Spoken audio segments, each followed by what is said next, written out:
الحمد لله رب العالمين والصلاة والسلام على سيد المرسلين أما بعد فأعوذ بالله من الشيطان الرجيم بسم الله الرحمن الرحيم پڑھیے الصلاة والسلام عليك يا رسول الله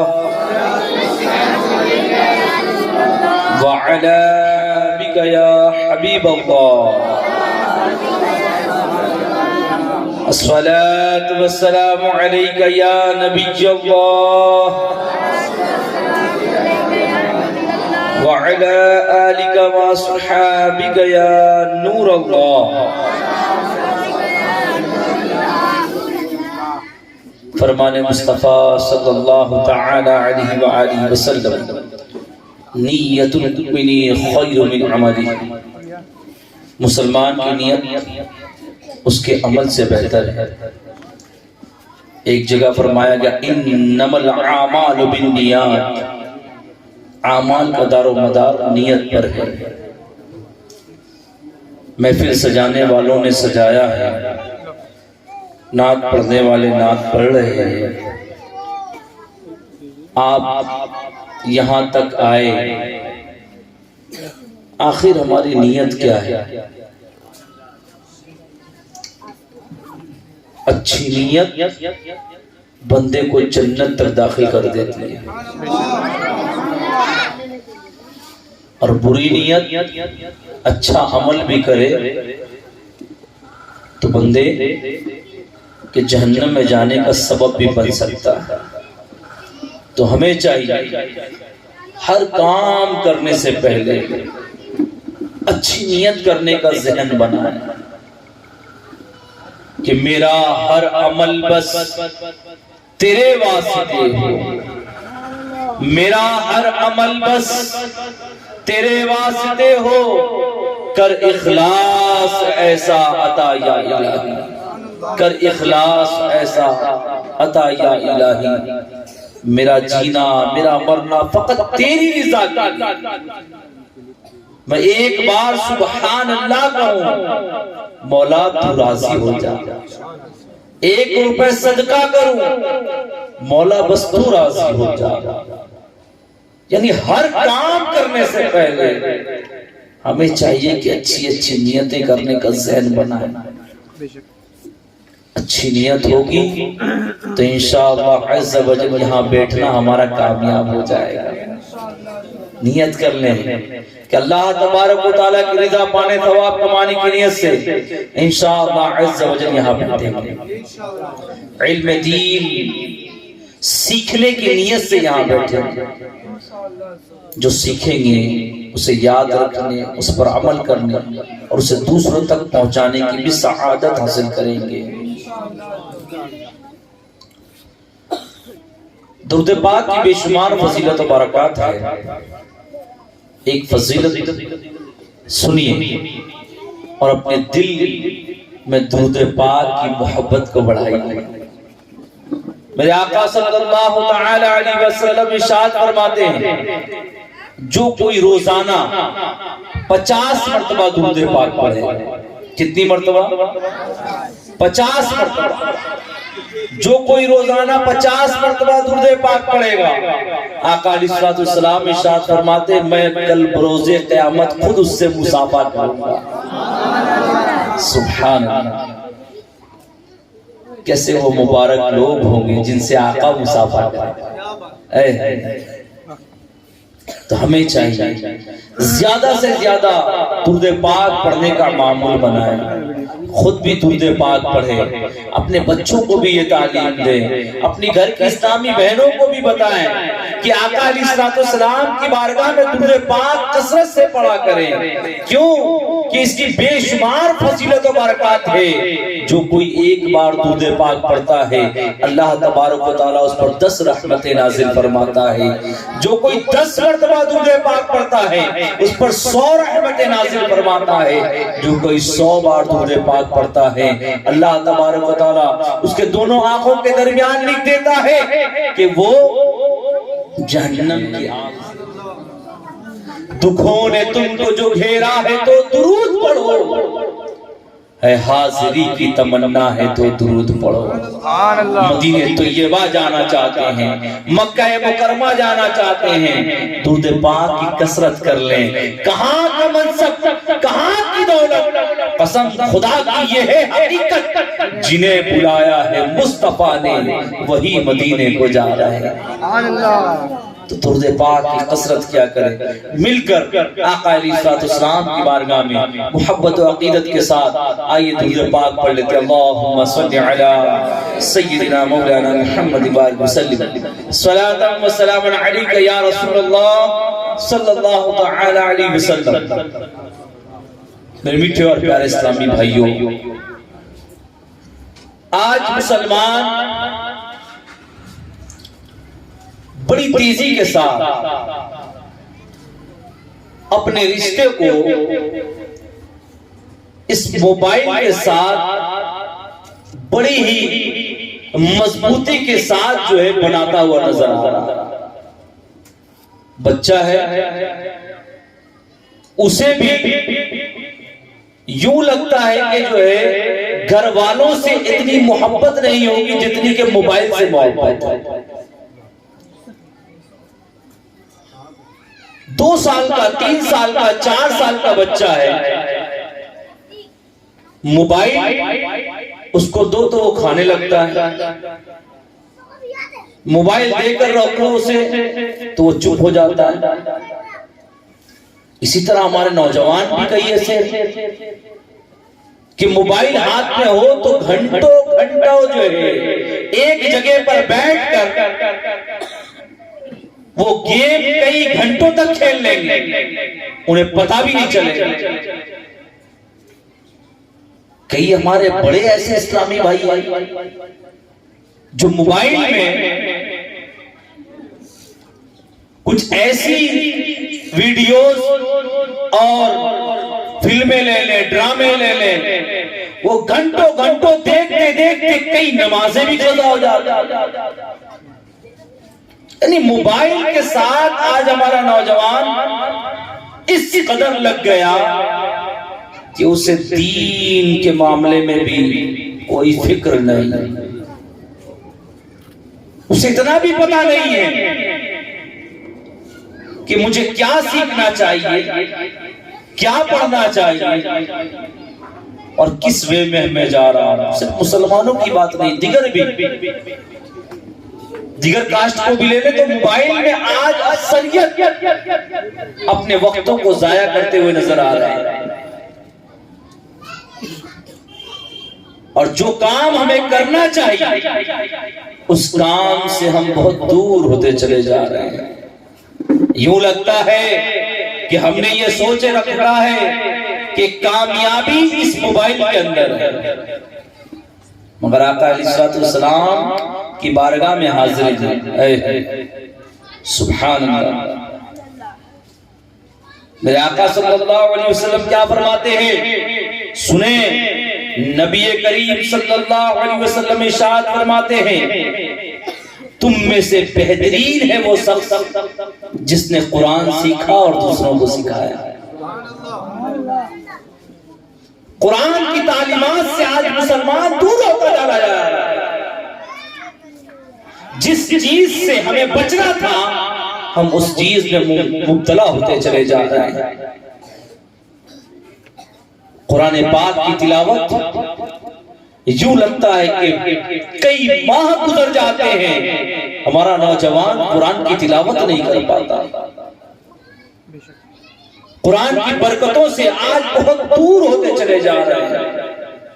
میرے میٹھے اور پیارے اسلامی بھائی, قرآن مجید فرقان حمید اللہ رب الانعام عز و جل کا مبارک کلام ہے. اس کا پڑھنا, پڑھانا, سننا, سنانا سب ثواب کا کام ہے. جی ہاں, میتھمیٹکس کی کتاب پڑھتے ہیں, سائنس پڑھتے ہیں, موٹی موٹی کتابیں ہم پڑھتے ہیں, اس کو پڑھنے کا ثواب نہیں, دنیا میں فائدہ مل سکتا ہے, مگر رب تبارک و تعالیٰ کا واحد کلام پاک قرآن مجید فرقان حمید کو پڑھیں تب بھی ثواب, دیکھیں تب بھی ثواب، چھوئیں تب بھی ثواب، چومیں تب بھی ثواب، پڑھائیں تب بھی ثواب، سنیں تب بھی ثواب۔ مگر آج کئی ایسے اسلامی بھائی ہیں جن کو قرآن بھی درست نہیں پڑھنا آتا، بہت اچھی انگلش بول لیتے ہیں مگر قرآن سے بہت دور ہے۔ جی ہاں، قرآن مجید فرقان حمید ہمیں چاہیے کہ ہم صحیح درست قرآن پاک سیکھنے کی کوشش کریں۔ سیکھنے کی عمر ختم نہیں ہوتی۔ حضرت سیدنا انس رضی اللہ تعالیٰ عنہ سے روایت ہے کہ رسول اکرم رحمت عالم نور مجسم شاہ بنی آدم رسول محتشم صلی اللہ علیہ وسلم کا فرمان معظم ہے، جس شخص نے قرآن پاک سیکھا اور سکھایا اور جو کچھ قرآن پاک میں ہے اس پر عمل کیا، قرآن شریف اس کی شفاعت کرے گا اور اسے جنت میں لے جائے گا۔ یہ موبائل جنت میں نہیں لے جائے گا، جس کے پیچھے آج بھاگ رہا ہے نوجوان، یہ شفاعت نہیں کروائے گا، جس کے پیچھے آج نوجوان بڑی تیزی کے ساتھ ہے۔ شفاعت چاہیے تو قرآن کی تلاوت کریں، قرآن سے محبت کریں، قرآن پڑھنے کا ذہن بنائیں۔ آج یوں لگتا ہے کہ ہمارے گھروں میں انتظار ہو رہا ہوتا ہے، کوئی انتقال ہوگا تو قرآن نکلے گا۔ اللہ اکبر، کوئی انتقال ہو تو قرآن نکلتا ہے پڑھنے کے لیے، ورنہ تاج بھی ہم نے اتنا اونچا بنا کر رکھا ہوا ہے کہ قرآن کو اتارنے کے لیے بھی ایک ٹیبل کی ضرورت ہے۔ قرآن مجید سے محبت کیا کریں، قرآن پاک کو پڑھا کریں، سنیں۔ بروز قیامت ایک شخص کو لایا جائے گا،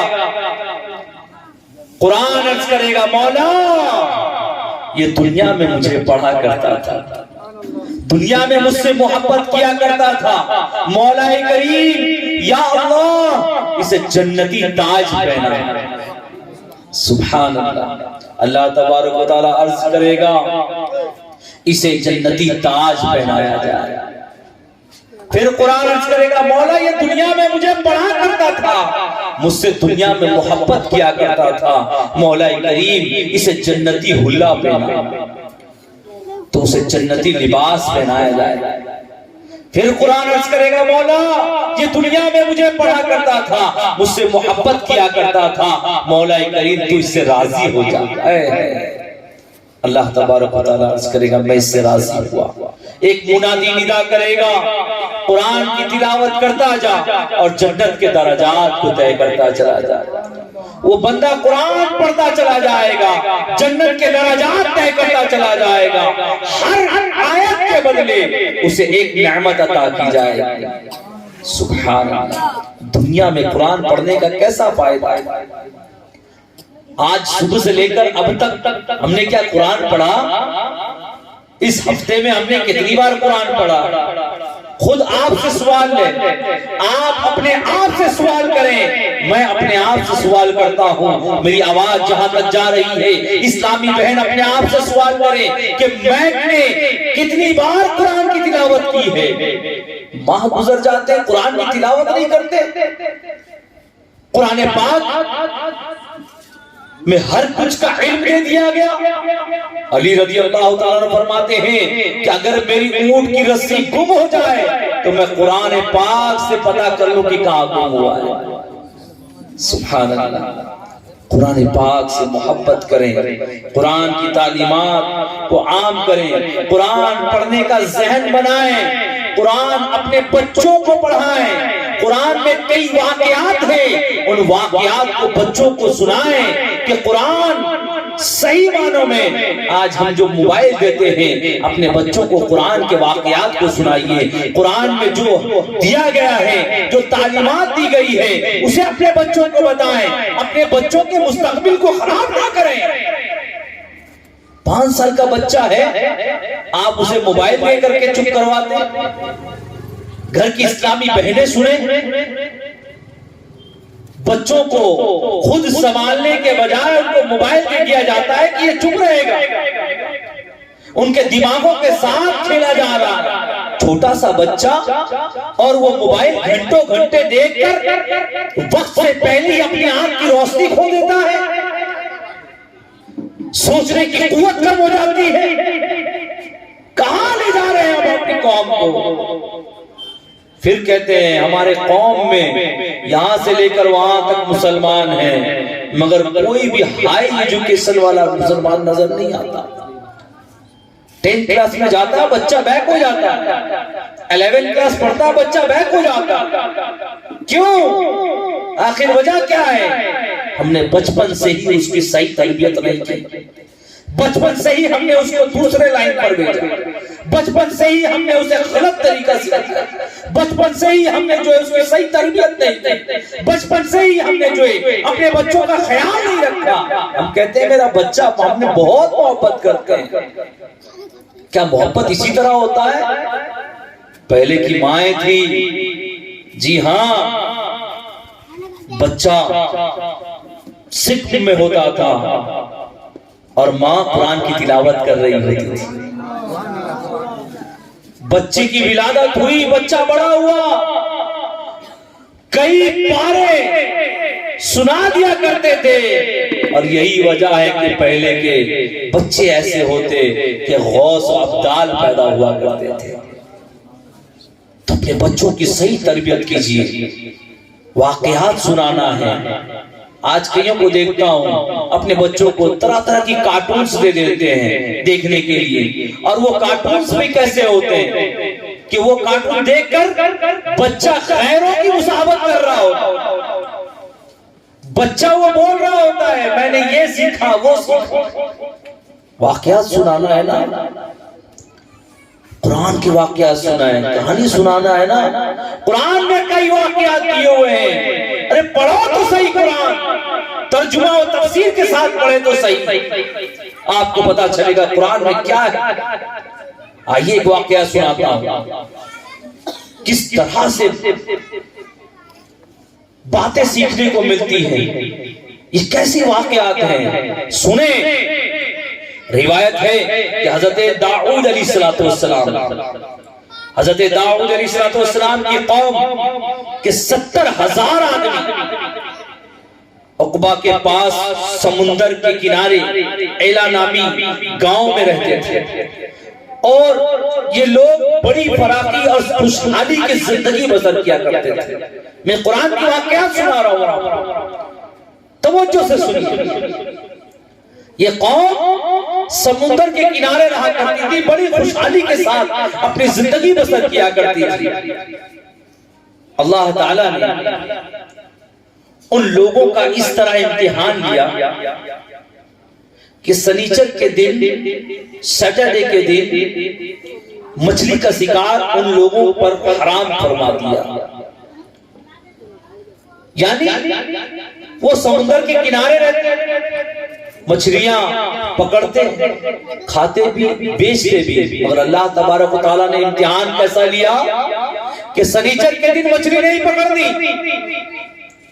حرام ہے، سنیچر کے دن شکار نہیں کرنا مچھلیوں کا، یہ تمہارے لیے حرام ہے، اور ہفتے کے باقی دنوں میں شکار حلال فرما دیا، اور دنوں میں آپ شکار کر سکتے ہیں، مچھلی پکڑ سکتے ہیں۔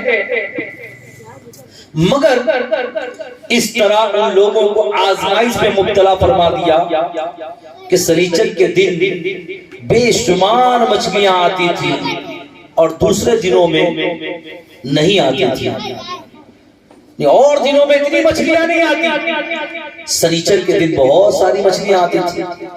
مگر اللہ تبارک و تعالیٰ نے کیا فرمایا کہ سنیچر کے دن مچھلیاں پکڑنا تمہارے لیے حرام ہے۔ تھوڑا ایک بار زور سے بول دیں، کیا ہے؟ سنیچر کے دن مچھلی پکڑنا حرام ہے۔ اب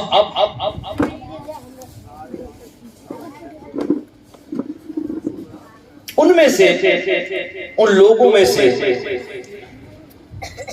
کچھ لوگوں نے تو باز رہے کہ نہیں، سنیچر کے دن، ہفتے کے دن ہم نے جو ہے مچھلیاں نہیں پکڑنی، باقی دنوں میں شکار کرنا ہے۔ سنیچر کے دن بے شمار مچھلیاں تو آتی ہیں مگر اللہ نے حرام قرار دے دیا، ہم نے نہیں پکڑنا، اور دوسرے دنوں میں پکڑنی ہے۔ شیطان نے ان لوگوں کو یہ ہیلا بتایا کہ سمندر سے کچھ نالیاں نکالنا، سمندر سے کچھ نالی نکال لو اور سوکھے میں ایک حوض بنا لو،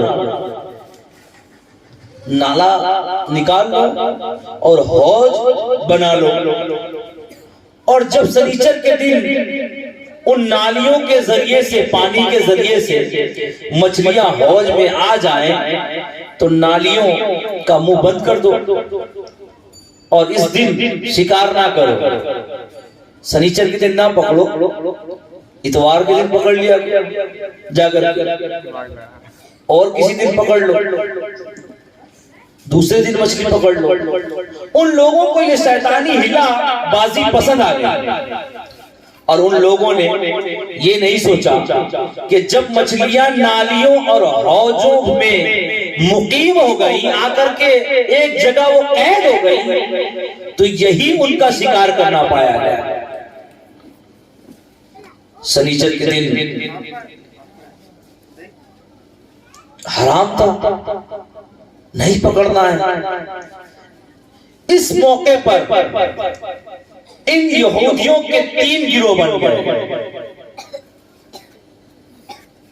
کچھ لوگ ایسے تھے جو شکار کے اس شیطانی ہلے سے منع کرتے تھے اور ناراض و بیزار ہو کر شکار سے باز رہے۔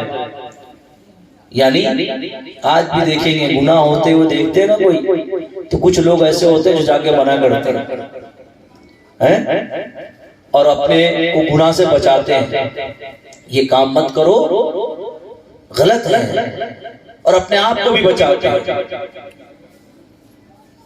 تو کچھ لوگ ایسے تھے جو منع بھی کرتے تھے اور اپنے آپ بھی بچ کر کے رہے، اور کچھ لوگ اس کام کو دل سے برا جان کر خاموش رہے، دوسروں کو منع نہ کرتے تھے بلکہ منع کرنے والوں سے کہتے تھے کہ تم لوگ ایسی قوم کو کیوں نصیحت کرتے ہو جنہیں اللہ تعالی ہلاک کرنے والا اور سخت سزا دینے والا ہے۔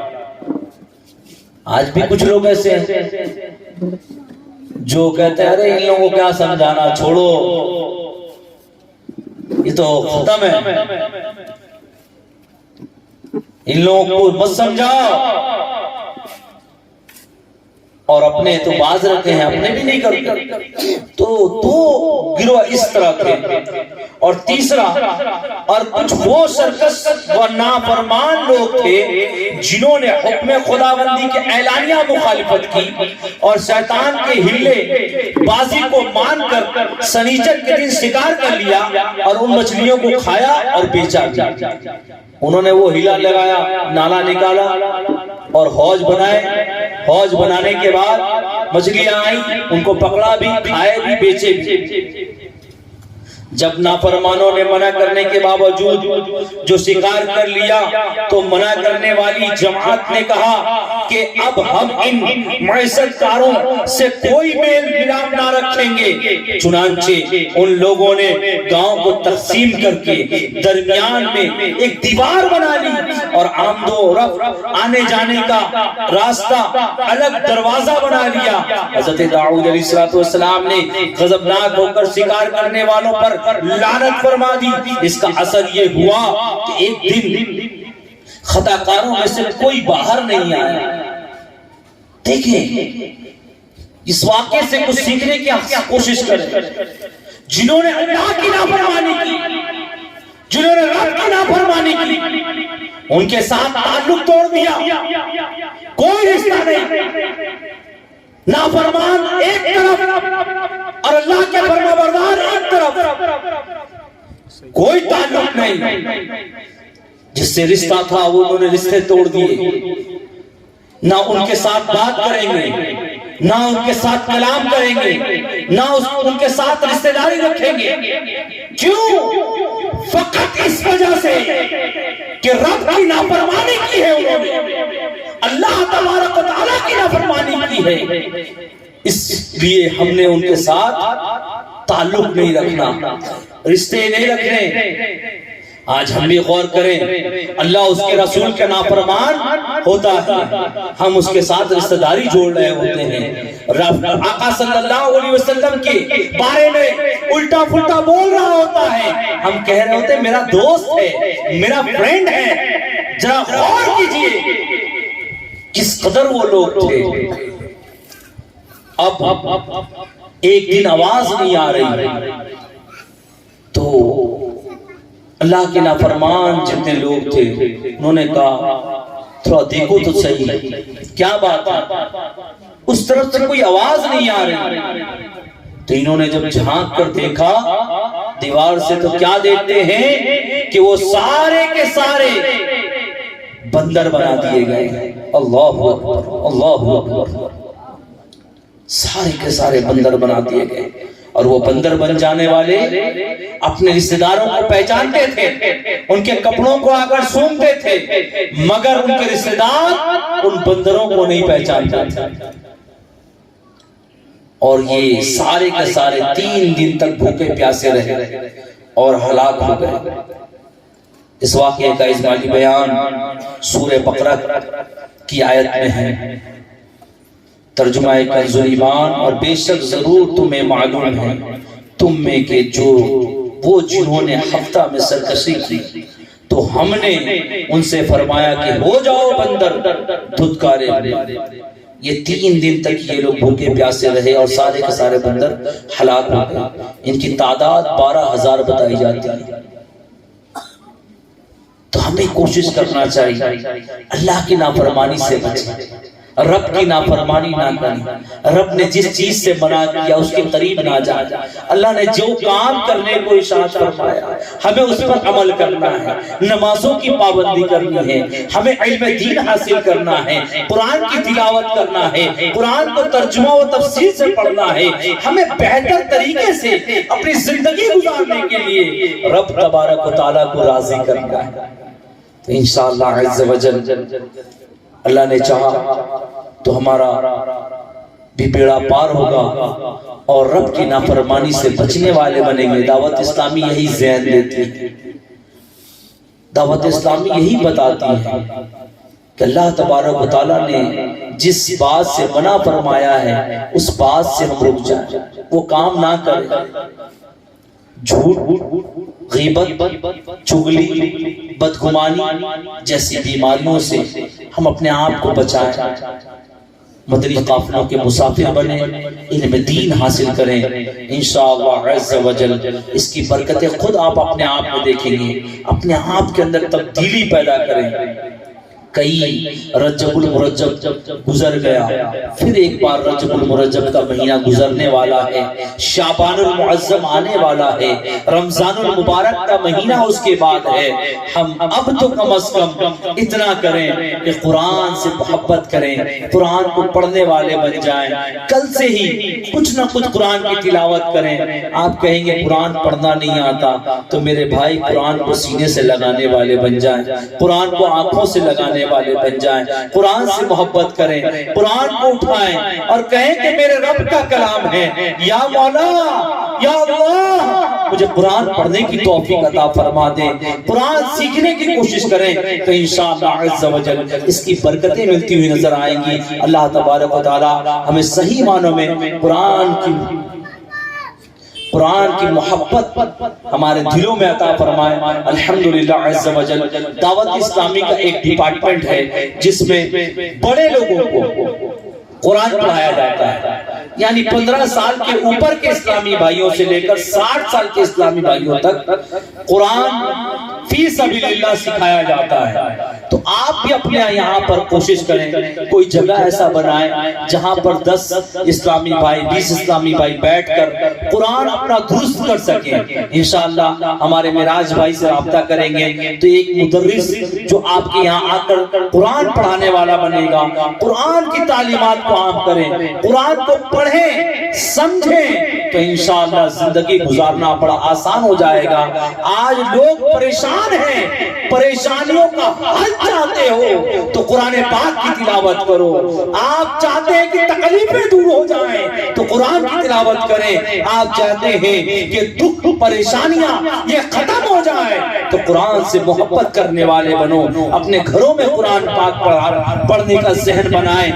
برکتیں چاہتے ہیں تو قرآن کی تلاوت کر لیں، انشاءاللہ عز و جل اس کی برکتیں ملے گی۔ معراج بھائی سے رابطہ کیجئے گا اور اپنے یہاں بھی بڑوں اسلامی بھائیوں کا، بڑے اسلامی بھائیوں کا قرآن پڑھنے کا سلسلہ شروع کروائیے۔ اللہ تبارک و تعالی ہم سبوں کو کہنے سننے سے زیادہ عمل کرنے کی توفیق نصیب فرمائے، آمین بجاہ نبی الامین صلی اللہ علیہ وسلم۔ صلو علی الحبیب صلی اللہ تعالی علی محمد صلی اللہ علیہ وسلم۔